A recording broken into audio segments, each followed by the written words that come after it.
Lauer Power Podcast brought to you by our friend Mike McLaughlin out there at the Plumbing Outlet in Cole Township, serving the area since 1982. Bathrooms, plumbing, heating supplies, locally owned and operated. They do such a good job for us out there. They do, and I just want to focus on the customer service too. Like Dave and I were at the Plumbing Outlet. We got to see Mike McLaughlin up close, helping his customers, literally carrying toilets and plumbing supplies out to their cars. Very great guy for the community. So if you're looking to support a local business and need plumbing supplies, reach out to Mike McLaughlin at the Plumbing Outlet. He'll definitely get you what you need.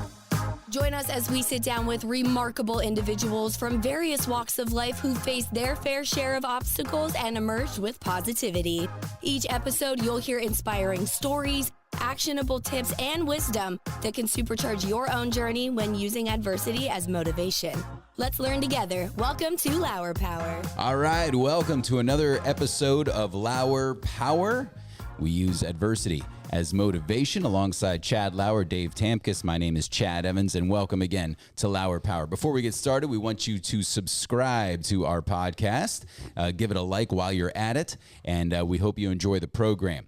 Brought to you by Cole Region Winery and our friends at the Plumbing Outlet. Thank you so much for sponsoring the podcast, and we invite other small businesses to sponsor the podcast as well, so we can get out and about and do a lot more of these as we move forward. So Chad, great to be with you as always. Smiling face, hair looks perfect. Let me just say, first flight champion over there at the club championship in Indian Hills, you're looking at him. Listen. And it's only because I wasn't in the tournament. Listen, I got to give a shout out to a few people over there. Justin Hill ran an amazing club championship. It was a month long this year at Indian Hills. After a few years of going back and forth with different formats, he got everybody involved, and it was a really, really cool place. So again, I'm looking to promote Indian Hills as much as we can. If folks want to get over there and check it out, it's a great time. Also, shout out to Dave Latour for winning coming through again the club championship over Matt Davies. But yeah, just some local golf knowledge. Corey Proctor, who I played in the championship, he was awesome. I mean, we ended on pretty much the last hole, so we had a really good match, and yeah, good things are happening in Indian Hills. Yeah, that's great. And next year I'll probably win it. And that's why I wanted to stay out of it this year. I wanted to give Latour a chance, you a chance to feel the glory. So good for you. But we got a great guest on the program today, our homeboy, Edward Manning, in the house. Yeah, and Edward, I'm really excited. we're going to ask Edward some questions, but I just want to kind of do a little bit of an intro on Edward, because I mean, his background falls right into like what we're talking about on this podcast, right? So Edward has a major entrepreneurial spirit. He has a sales background, and he's committed to the town of Shamokin, which it's funny when I think about our very first episode and what we were going to bring to the folks, it's pretty much Edward, right? We said, hey, we're going to talk about, motivation, adversity, which he's been through, which he'll share a little bit today, entrepreneurship and sales, right? Yeah. Which is essentially his Edward background. Manning. Yep. Exactly. Yeah. So, Edward was born and raised in Reading, PA, was a varsity basketball player at Reading High. Anybody who doesn't know the history of Reading High, I mean, that's like one of the hoops capitals of the state of Pennsylvania. So we bonded on that actually just a few weeks ago. We did. And Edward kind of shared with me, his that he played there and in college like I did. So very, very cool. But also Edward, has been an entrepreneur for years. I mean, starting back with a coppersmith shop. He was in sales at UGI for a decade plus, or 2 decades. 2 decades. 2 decades. Right. Different roles. He started Manning Ventures, which was a private leasing company, in 2004. Triumph Inc. in 2007. Spent some time with Amway. Then he went into Manning Investments LLC in 2015, formed some rental property partnerships in 2016, purchased the Rosini Thomas Photography Building in Shamokin in 2019. In 2020, announced the concept of cigar and cocktail lounge, which we all know now as Oliver's. Which is a great concept, if you ask me. And he was doing all this before relocating to Shamokin, which is going to be my first question. But then in 2020, relocated from Wyomissing, PA to Shamokin. appointed Shamokin Area Economic Development Authority chairman, in 2020, purchased the Ulce's Pharmacy building in January 2021, started demo on construction of Oliver's at the end of 2021, and then he took over management of the Oaks Airbnb on Shamokin Street in 2022, purchased Heritage Restaurant, which is now one of my favorite restaurants in 2022. Yay, we need some clap. Listen, and started Pinnacle Energy Solutions in 2023, and has been involved in Sabre and so many other things in Shamokin. So I know that's a long intro, but I think it's really important for people to realize, as we all sit here as 4 entrepreneurs are never going to just commit to one thing. Right? I don't care who they are. Even the wealthiest people in the world have multiple ventures going on at once. It's in our blood, right? We have to be involved in multiple things, and we have to kind of really commit and build teams around each one. So, Edward, we're super happy to have you, man. I'm humbled and honored to be here. Thank you. Yeah, and honestly, I mean, when did you know you were going to be an entrepreneur? I ask everybody that. You obviously have that great entrepreneurial spirit. Did it click one day, or how did you become an entrepreneur?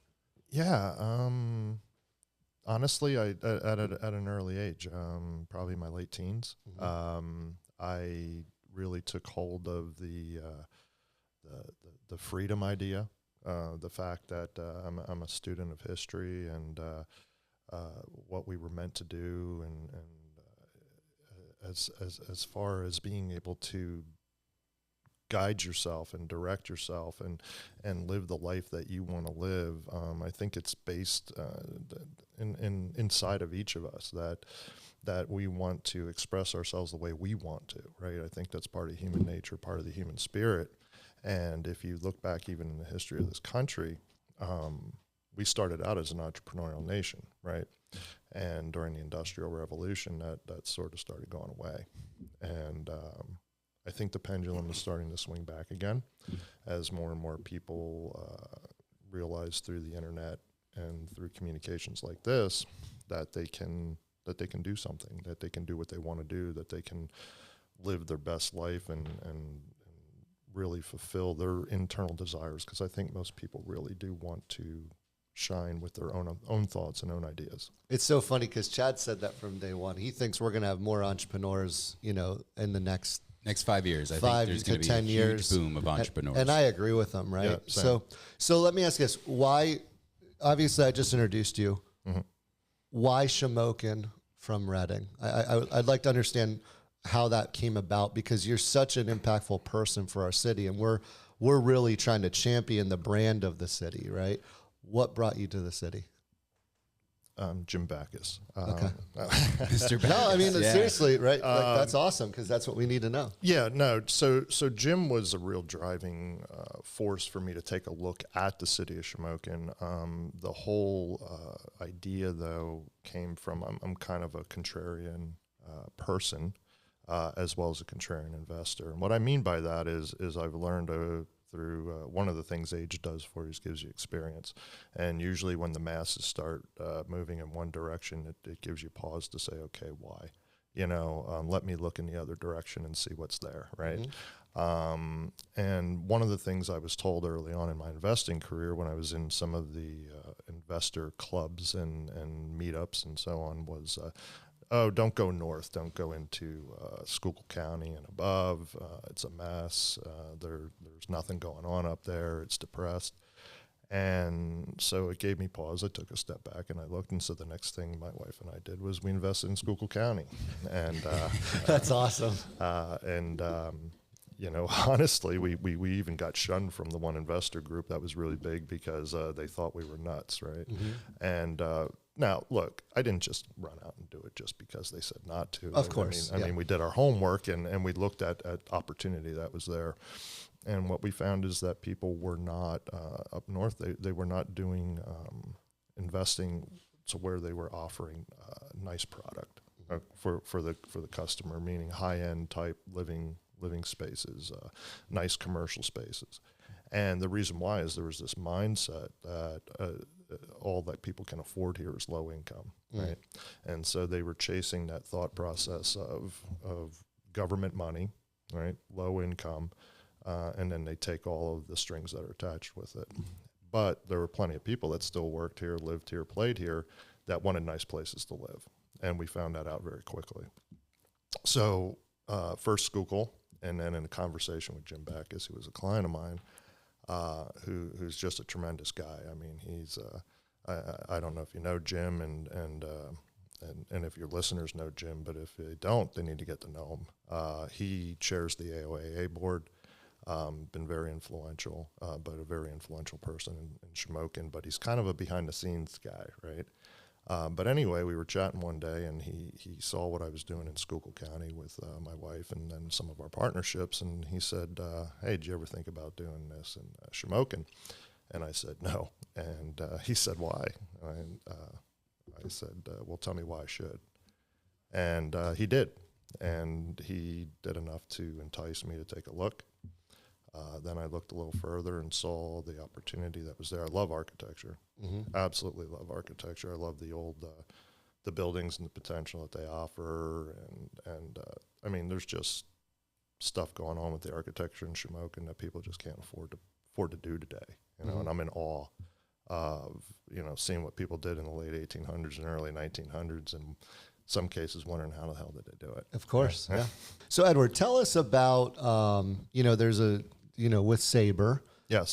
There's an opportunity with the energy, like an energy consortium that could help, as we're discussing the city of Shamokin, that might be able to help, bring more business owners together and be more efficient with the energy that they're using in the city. Can you tell us a little bit about that? Yeah. So real quick, so Sabre is the region's basically Chamber of Commerce for the Shamokin area. And one of the things that some people who maybe are on the fence or didn't really know much about it, whether they want to join or participate or not, it's very inexpensive. I think it's like $100 a year, and they get a lot of benefits. And one of those is there was this energy buying consortium that got started. Me being in the energy business, brought this idea to them, and it's been highly beneficial. And what we really are looking for is more and more small businesses to mid-sized businesses to participate and to take a look at it. We did it last year, and I can tell you from an electric standpoint, businesses saved between like 18 and 25% on their electric bill, and on the natural gas bill. It was a little bit smaller than that over the utility, but yet still a savings. And one of the things people don't look at is budget certainty, right? They think they have it with the utility, but the utility can change pricing anytime they need to. Whereas when you're in an energy contract, that is what it is for the length of that contract. So people, at the very least, need to get, I think, educated about it as business owners. Some of it's, trying to understand a little bit. It's a big part of an operating budget for a business, and to try to lasso that and get some control over that in this time of uncertainty and high prices and things of that nature. I think it's very, very important for them to take a look at it. Also, the more businesses that join an energy buying consortium like this, the better it gets, right? It becomes like buying power, right? That's why you form consortiums like that. They do it with a lot of other things in the world. When they, buy office products together or whatever the case may be, they're doing so to get buying power, to be able to compete with people that are larger and can buy a larger quantity. So, again, just want to give a shout out to any small and mid-sized businesses that maybe don't know about or want to look into it some more. I don't have the calendar in front of me, but not this Wednesday, the following Wednesday in September, I'm going to run an information session in the upstairs at Heritage for people that have questions about it, want to take a look at it. They can come out and learn some more, but I think it's at least something to strongly consider and grow this thing so then everybody benefits. That's great. And can you just really quickly tell me the difference between an energy supplier and an energy consultant? Sure. So an energy supplier is just that. They own the rights to that energy. So without going too deep into the woods, energy is like any other commodity. It's bought and sold on an exchange. And basically you hold the paper rights to it. So the supplier owns the rights to it. It's their pool of energy, and that's it. When you're a consultant, what you're doing, or should be doing anyway, if you're doing the job right, is you're representing the customer. Okay, you're on their side, you're on their behalf, and so not only are you educating and guiding them, kind of like your lawyer or your accountant would, right? So if you think about it that way, right, they understand a world in more detail than you do, and you lean on them to be able to help you navigate that world. And an energy consultant should be doing the same thing. And then what they do is they go out and they say, okay, there's this whole group of suppliers out there that might be willing to offer their supply at a certain price. There's also contract parameters. They're not all the same. So again, that's where you lean on your energy consultant to be able to understand those, what the language is, what does it mean? Price is not just price, right? Right. There's always something behind that. Why is somebody so much cheaper? Well, there might be a really good reason for it. Right. So that's the kind of things that consultants should be doing, and then getting multiple suppliers to put in their pricing bid, and then help the business, the end user consumer, make a decision on what's best for them. Yeah, we're happy here, and we need more Ed Mannings. Yeah, it's funny because I mean, my wife probably wouldn't agree with that. it's funny. Like Edward came on the scene, Yeah, and a lot of people are like, "Who's this guy?" yeah. And that's kind of what it was. Like, where's he from? What's his Ulterior motive. what's his motive for doing? What's going on? Right. And just the way that he did it too. I remember when you first came into town. I mean, you had like that meet and greet in the shell of the building of where Oliver's is at now, and you said, "Hey, That's come right. stop by." And so people I just happened to be walking by, I think, and I remembered seeing it in the paper, and I ran home, and maybe you got changed, maybe I was dirty. Nah, you were dirty. Yeah. Who the hell is this I think I was guy? out for a run or something. But I stopped in and met you that first time, when you had that little open house, and I mean, I remember the orange paint. That's right. And, That's right. down there. everything was ripped down, and you said, "Here's what I'm doing," and. So that's an interesting thing. So when we go into communities, one of the things that we always did to try to get people comfortable with us being the outsiders coming in, and you get that, right? You get that up here, are you from here? Yeah, it's Yeah. tough to do. Yeah, yeah, It it's is. very It's tough to difficult. do. And so everybody thinks that there's this distrust at the beginning. I couldn't tell you weren't from town. So, but I do eat kielbasa. He does like was a raised on it. But there's this distrust, and we understand that, right? And it's not something that you push back on and fight. You try to be empathetic to it and work with it. So one of the things that my wife Wendy and I came up with early on was whenever we went into a new community, no matter where it was, we do an open house, and we invite officials, and we invite neighbors, and anybody that we think might be influential in some way that would want to see what we're doing, and saying, hey, we're coming here to improve things. We're coming here to make an impact in a positive way, and that's what we're about. And there's a lot of people that don't want to believe that at first, and so then when you show them, it's a show me thing. Don't tell me, show me. And so that was the whole premise behind it. So we've done it with just about every project we've done everywhere we've been since, and we found that has paid a lot of dividends and moving us forward more quickly, because then people, and it's motivation too, because people at first, sometimes they come in and they go, but why are you doing this here in Shamokin? Really? I mean, we get that. And we're like, yeah, why not? And that's why I love what you guys were doing, seriously, because we would ask that question. That was what we fired back to people. Well, why not? Don't you think you deserve nice things? Is the question I fire back at people. Why don't you think that this area is deserving? Why don't you think you're deserving? That's really what you're saying, right? Because you do live here, right? Yeah, well, we get the same thing, and we're from the area. Well, like with this Why Not Shamokin movement, they're like, what's your plan? Dude, I have people like that have told me like straight up, like nobody's ever going to invest in that town. Mm-hmm.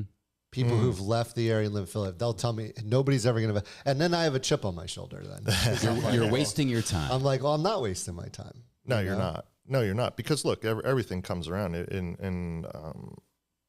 money will always chase opportunity. Yeah. Let's cut to the chase. Yeah. And it does. Yeah.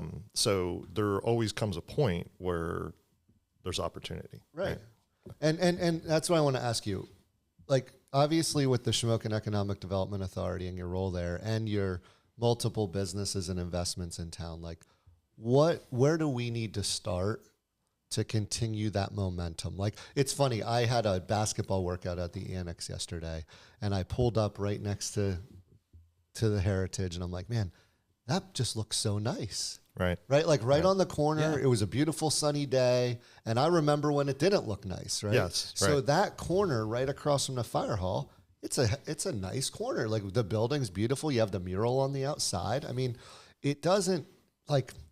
And credit. I'm sorry to interrupt to the Vitoviches, of course, who did that. I mean, and that was her vision. I mean, everything that you just said, she knew that was a key corner, and that she was trying to be a catalyst in the revitalization effort. Right. And this was prior to us coming here to Shamokin. Right. It was actually going into that building, seeing what she was doing, and her enthusiasm that was part of the draw for me and my wife. That's awesome. To come here. So that building has done more. And the Vitoviches don't get enough credit for that. Yeah, no, and we'll shout out Kathy Vitovich for doing that and Right. her vision there too. So And enthusiasm is contagious. it is. She has incredible enthusiasm about the city of Shamokin. So Yeah. So where do we start? What can we do? We're marketing the city, right? We also are meeting with investors. Right? Yes. I'll tell you, we've met with a couple investors in the last few months, like asking us what to do. But you've done it more than anybody else. Like what's the next step to get this thing where we need to get it? Well, I think everybody can do what they can do as far as being an example, right? It all starts. I think that's a question that can always lead you down a rabbit hole, because that gets right to the heart of everything that I've believed in my life, and that is it's your own personal philosophy. It's how you look at things in life, and life is nothing but a series of reactions to anything that goes on, right? And how you react to something is based on your informed mindset, your thought process. And I don't care who you are, where you started. People can give me all the excuses they want. I've been through it all. And I don't say that from a competing standpoint, because I believe at some point in time in life, everybody has their trials. And it makes me shudder for people to want to start comparing their trials. Well, you don't know what it's like. Well, you don't know where I've been. You don't know where I come from, so stop it. Mm-hmm. Right? Everybody has their cross to bear. Everybody has their trials. How did you react to it? What's your thought process? What's your mindset? Who do you hang with? So what do you read? What do you listen to? What are you putting in you? And that really is what it comes down to. I've mentored a bunch of young people in my life. I've coached swimming and basketball. And one of the first things I tell people is, if you really want to succeed and get somewhere, first of all, look at your circle of friends. Look at who you're hanging with. So to bring that around, to fully answer your question, it's what kind of impact can you have? How many people can you bring with you, Chad, to get out there and do, and not let the naysayers get in your head, who you're going to hang with, who you're going to associate with. So that's why I think this is so important, what you're doing here. Honestly, I'd love to just keep getting around guys like you all the time and just increase the size of this circle. It's funny. I got chills. Like, I really do. I have chills because what he just said was what we've been preaching, right?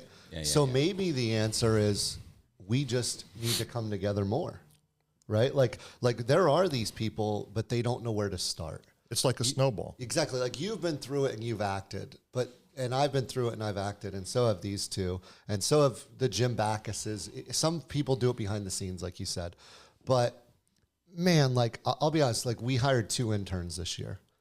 One of them was 20 years old, Colin Cedar, and Will Reed was from New Jersey, and he's 21. The best parts of my day were spent with those kids. Like, honestly, and they're kids. Yep. They're seniors in college, but they brought an energy, and I'm like, man, I can change their life, right? Like, I can teach them so much, and they're so willing to listen because they're so raw still, right? So, yeah, I agree, and I'm going to make that a mission. You know, I even told Chad, I want to start a leadership conference like in town where we bring people of all ages and all backgrounds, because I think everybody's a leader. Yeah. Like similar to you, like there's a leader who's may not be an entrepreneur, but they're a leader in their family. That's you right. know? And they can impact so many people, no matter what their job title is or their age or whatever. So who do you hang with? What do you read? What do you put in? Like, you can't say it better than that. So yeah, and I agree. And I think that's kind of what the Why Not Shamokin movement has been so far, has been like, Chad used to say, pick up the garbage, right? Mm-hmm. I say, hang a flower on your porch, right? Dave, like we had Bones down, his little guy serving hot dogs with us. I mean, at a really young age, right? You know, so. But see, that's awesome. What I love about the whole Why Not Shamokin motto, because that's a mindset shift, right? Because people would say, why Shamokin? And you came in and just that little word changes that thought process, that mindset that I was talking about, right? And that starts to inform your reactions. That's awesome. I had a conversation over the weekend. I went to All Home Days, or however you want to say it, All's Homes Days. I think it's all Home Day. Nobody really knows. That's another podcast altogether. Depends on what part of Northumberland you're from. Right. It sure does. But I had a couple conversations there, and a couple listeners of the podcast were talking, and they mentioned Shamokin, about the old days of Shamokin, and then you would see the pride of Shamokin. You would see people sweeping up their front porch. You would see like the pride of Shamokin back in the day. And I told him, I said, it's still there. The pride is still there. The problem is there's a lot of people of those naysayers that are just louder than the people that have the pride. So if we could get those people that still have pride in the city of Shamokin just to get a little bit of more of a voice, I think we could overpower the naysayers. You know, you see that all the time, especially on social media. God forbid the news item puts anything on Facebook, because it's bonkers. You know, with the downtown development, yes, that downtown project that's going on, what was that, like 2 million, 2.5? 2.6 million. 2.6 million. Mm-hmm. And they're, redoing a section of Independence Street and with crosswalks, and it's going to look really cool. It's going to be great. New paint, right? Like stuff like that. And then you see someone like, well, they need to fix the potholes on Ray Street first before they go about to it. And, I actually saw that. You know, and I said, well, yeah, of course they need to fix the potholes. Yeah, but, there's grant money specifically made for certain things. So those are the people that I'm like, okay, well. They can drain you if you let them. They absolutely can. So don't let it drain you. If you want to be negative Nancy, be negative Nancy. Go ahead, but don't let it gain steam. But you won't be in our circle. No. Right. And that's what we need to teach people. Because if you're around those people, they will drain you, like Edward said. Mm-hmm. Right. So and you know, it's funny because some folks aren't aware of that. Some folks aren't aware of like how powerful your thought process can be and how much somebody can influence you. Like on my team, and they'll all tell you, right? If I'll call you out in 2 seconds if all you're doing is complaining, right? I'm just, well, what'd you do to fix it, right? Well, like, who wants to be around? Nobody. It makes you feel like you want to shower. Nobody, right? nobody. Like, but yeah, and I agree, Chad, and that's part of our movement is the positivity too. So let's find positivity in town. And I'll be honest, it sounds stupid, but I saw Dave at the Shamokin High School football game last weekend, right? It sounds crazy, but they're really stinking good this year. And the pride in it felt different. It did. I will caution you, though, because the team was told by the coach to not buy into the hype. Well, I'm really close with the coach, and I agree with him. You can't buy into the hype yet. But the community was rallying around those 18-year-old boys. Yep. And seeing some success associated with the name and the town, and those young folks seeing success, even if it's as simple as a sporting event, that's all good. All of that is good, right? Because there's some pride coming back to the town, right? And just those little things make a difference, right? I saw lots of folks who were very excited about and proud to be a part of the city. And I'll tell you, there's nobody more proud than Mike McLaughlin. Yeah. getting into city council. Yeah. Yeah. And congratulations to him, and kudos to the plumbing outlet for helping us out. Yeah. Right. Since 1982, they've been around, family-owned business. So listen, before it gets too cold out there, stop at the plumbing outlet. They got all your heating supplies out there, plumbing supplies, bathroom supplies. So I was just up there on Tuesday buying were you really? drain pipe. Yeah. I had to fix it myself. Out there in Cold You Township. did. I'll be honest. I've been in Mike's store a few times, and it's funny. Dave and I were there talking to him one day, and there was an old couple that came in, and it's just a different experience in the plumbing outlet, right? He literally Yeah. like just went and grabbed I think they needed like a toilet. I think it was a toilet. Yeah. Toilet. He just picks it up, he's super strong dude, and he like walks it out. No, he literally Yeah, I know. walks it out Yeah. to the car, opens their trunk for him, puts it in the trunk, closes it, shakes their hand outside, comes back in. Like, it's just a different experience, right? Well, and you asked why we came here, right? And that was one of the big reasons, and it was the people, right? And Mike McLaughlin embodies the people of Northumberland County and of Shamokin. He really does. The community spirit, the help, the friendship, it's incredible, and it's what drew us here first. It was people. It's funny, when I moved from here to Philadelphia, I struggled for a couple months and I love Philadelphia too, but I remember I lived in Roxborough and there was an Acme, and that's in the northwest part of the city. And like, I would go around, it would happen every time I go to the grocery store. Like, somebody would like almost run into my cart because it was so busy. And I would say, I'm sorry, even though it was their fault. I'd be like, hey, sorry. Right. And they wouldn't acknowledge me back. And it was so weird. Right. Because generally, we're around here, like, people are just, even if it's really not their fault, they'll give you like the wave or, hey, sorry, something like that. So I agree. I mean, the people here are just fantastic. And I remember having that conversation with you, Ed, it was either right when you were moving or right after you moved, and you said how you didn't even know the people in your building before, and That's right. half the people in town, and you weren't even living in town. Yeah, well, we came from the place we moved from in Wyomissing. It was about a 250-unit apartment building. We lived there for 6 years, and we had probably as many or less friends there as what we did in that amount of time. And prior to even moving here, we had equaled and surpassed that in friends. It was so easy to make because people were so welcoming and helpful that it just blew our mind and drew us. And what a real testament. And in all honesty, I can say this, and my wife, if she was sitting here, the first thing she'd jump on is to say, we were heading south. We do not like the cold. We are warm beach people. And the next thing you know, she's like, hey, what do you think about moving to Shamokin? I'm like, it's like 5 to 10 degrees colder there. It's like, Well, I want to ask you, how's business going? I know, this podcast is adversity, using adversity as motivation, and you had tremendous adversity with Oliver's. Yes. You set up shop. You have a beautiful place to live there as well, and then the fire happened. Right. And there would be a lot of people that when something like that happens, they were like, I'm just washing my hands with this. But you didn't. You rebuilt, and you brought that back. So I wanted to ask you how that Oliver's is going, as well as Heritage. And also, two-part question is, who are the kind of people that you see at Oliver's? Are they locals, or are we getting people from out of the area? I'll answer that one first because it's really easy both. So we have a nice base of locals, and I would assume by locals you mean people from not only Shamokin but the immediate surrounding area. Yep.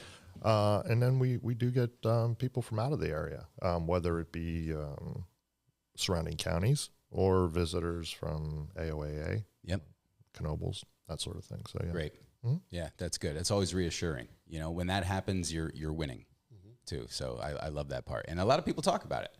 And like I hear people say, "What's going on with that cigar shop on Shamokin?" They call it Shamokin Street, Independence Street. They're like, "What's going on with that?" And I'm like, "Well, you got to go."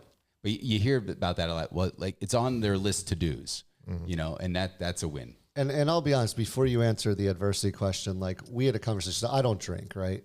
But there's tremendous coffee there. And like, we were just talking about this last week. Like, you don't it's such a cool place. Like, I was even saying, like, there's a book club right? Like Yep. Yeah. it's a place to go and hang out and connect with people and have thoughts and conversations. And, I think there's a preconceived notion sometimes of like what a cigar shop is. It's not a sports or bar. a cocktail Or, lounge. Yeah, exactly. or a pizzeria or Correct. anything like that. Yes. So it's just a really great place to have those conversations. It's a meetup place. It's Right. great. Yeah, and I love hearing you say that and talk about it, because that means we sort of are starting to win on our vision and our mission, right? And when I started the business, I'm very big on trying to communicate that, not only to our employees, but out into the public. And the vision there is we're an experience. We're an entertainment experience is what we're about, first and foremost. So to us, a cocktail, a cigar, a coffee, whatever, it's just part of the vehicle to get you there, right? But that's not what we're about. Right. And I like it too because they're not called employees; they're called cast members, Right. which I really enjoy that. So that's from the playbook of Disney, right? That is. Yeah, That so, is. Oh, very good. Yeah, well, I was a Disney employee. I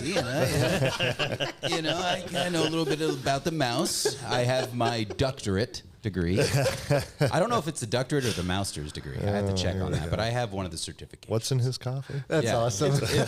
He played Goofy It's Weller's. in costume. Yeah, but the cast members, which I think is really cool. Yeah. And that goes along with the experience and the entertainment that you get at Oliver's. Well, and Heritage. honestly, that goes back to what we were talking about, right? Everything's about your thought process and mindset. So people go, oh, why do you call them that? You're not in a play. We get some of that negative Nelly stuff we were talking about. You can do whatever you want. Why don't you just exactly? First of all, it's my business. I'm the entrepreneur. Yes.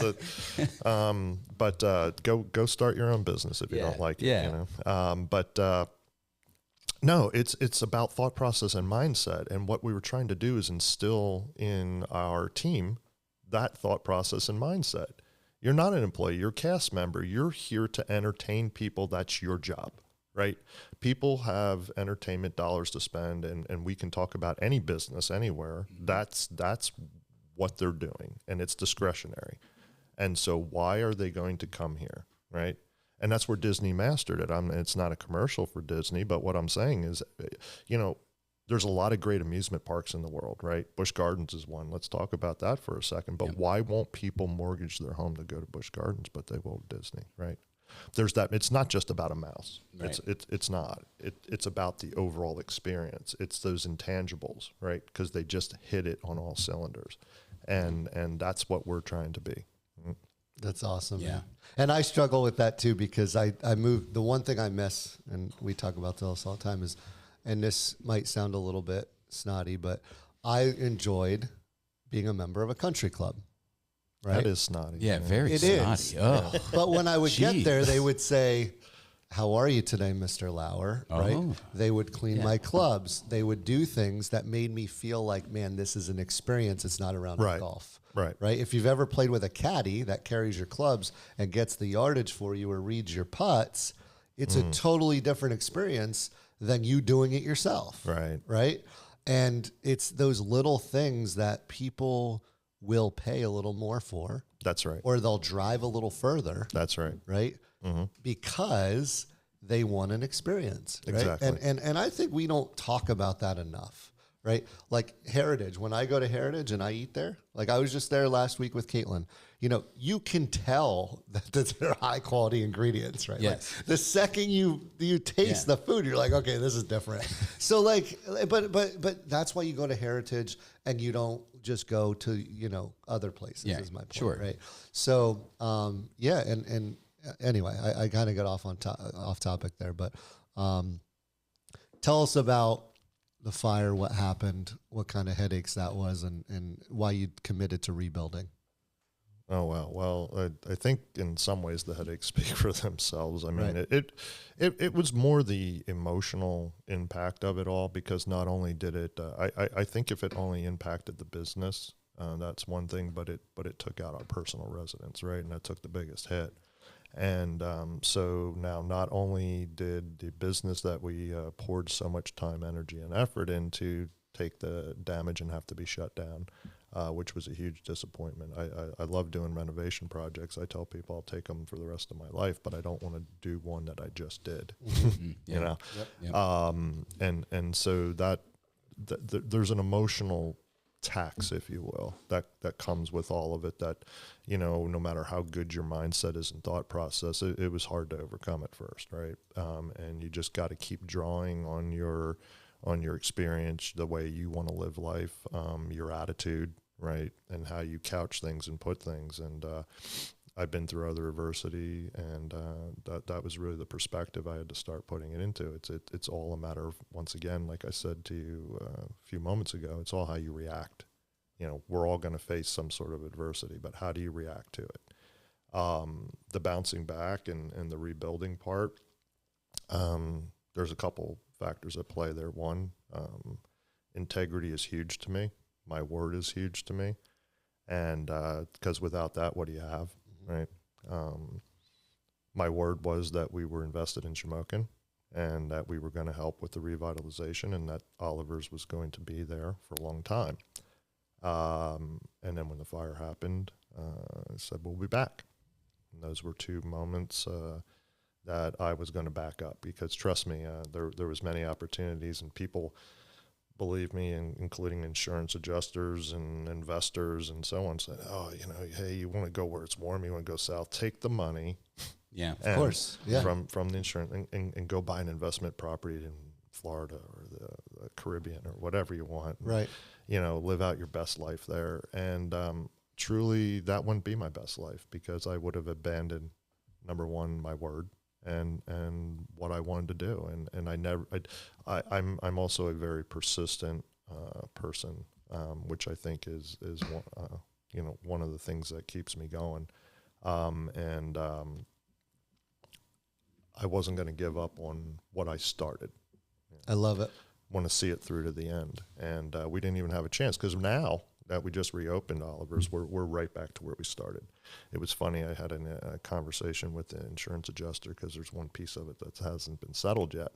And that was the loss of business income, because we were only open a year, right? So the interesting thing was they were like, well, you know, your numbers from reopening, they're almost exactly the same as what they were before. I said, yeah, exactly my point. You're making my point for me. Yes. I'm right back to where I started. I just lost 16 months of growth. Right. You know? Yeah. You know, and that's the debate. But anyway. No, that makes sense. And tell us this, like, how can businesses and business owners come together a little bit more in the city? Like, I know has like, we're all doing our own things, right? And I know there's been like Sabre and there's been other, you know, organizations. Like, what can we do together that might be able to benefit us, or, you know, I think you're doing it right now with this. I think it's to get like-minded people who want to win, right, and who have the right attitude and the right mindset, and get them creating that core part of that snowball, right? And then more people that want to win want to join in. Right? Yeah. And I want to talk about winning, because I've never done that. Like, so we talked about this. So, you know, we've invested our own money into the advertising campaigns, like those billboards, everything you see, like, that's our own money. There's no ulterior motive with us marketing the city. But I tell you, we want to make money.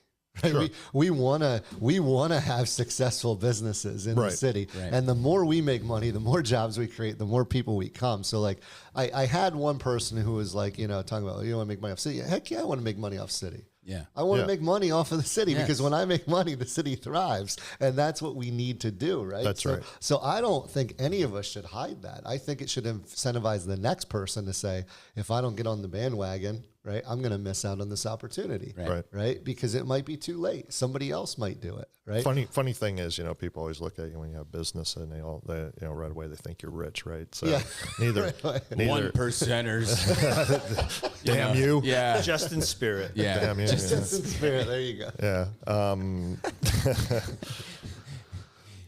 Tell them not to go into business and make any money, but and they'd look at you like you had three heads. But you know, but anyway, you know, Oliver's Heritage hadn't made any money yet. I mean, I can tell you that, and people and I'm saying this to encourage people, because if you do things for the right reason and you have the right motive behind all your actions, your reactions, eventually the money will come.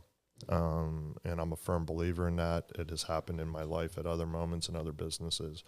So I think once again, everything circles back to mindset, thought process. Well, let's wrap it up on there, because we could talk to Edward for days. Mm-hmm. In part 2, we want to be at Oliver's with a nice glass of maybe Weller's. Sure. Do you have Weller's over there? Right at this moment, no, but I'll make sure I do. Okay, maybe we could work on that. Eagle Rare, maybe. Yeah, you might. Do you have Wow, you're not asking for much, are you? Listen, let me go down the list of all of those whiskeys that the LCB does not, Okay. And I'm the snotty one here. Yeah, yeah. Right? Well, when in Rome, if you're going to go there. But again, we appreciate your time, Edward, for coming on, and we are going to have a part 2, and I think we need to get out there into the city of Shamokin and bring this show live, right? Right. Heck yeah. I think that's fine. I want to thank Mike McLaughlin for sponsoring the podcast today with the plumbing outlet. Also, Matt Tahansky with Cole Region Winery. He does a mighty fine job over there as well. And I really does. like doing this. We're thinking about bringing his product in Oliver's. Listen, I think that's a great idea. The guy runs out every day. He does run out. He's like, I'm out of wine. He's got really cool labels too. He's got great labels. We might know somebody who designed them. Yeah. But we're going to do it again. So make sure you subscribe and keep on listening to Lauer Power Podcast, man, using adversity as motivation. Yeah, can't wait to get started on the next one. And Edward, thanks for joining us. Thank you, Chad. Yep. Thank you, Chad. Thank you, Dave. Appreciate it. Lauer Power Podcast brought to you by our friend Mike McLaughlin out there at the plumbing outlet in Cole Township, serving the area since 1982. Bathrooms, plumbing, heating supplies, locally owned and operated. They do such a good job for us out there. They do, and I just want to focus on the customer service too. Like Dave and I were at the plumbing outlet. We got to see Mike McLaughlin up close, helping his customers, literally carrying toilets and plumbing supplies out to their cars. Very great guy for the community. So if you're looking to support a local business and need plumbing supplies, reach out to Mike McLaughlin at the plumbing outlet. He'll definitely get you what you need. Are you a business owner, a leader, or an aspiring achiever looking to turn life's challenges into powerful fuel for your success? You've come to the right place. Get ready to unlock the secrets to turning life's hardships into your most powerful ally. Your hosts, along with our incredible guests, will help you tap into your own Lauer power and guide you towards the success you've always dreamed of.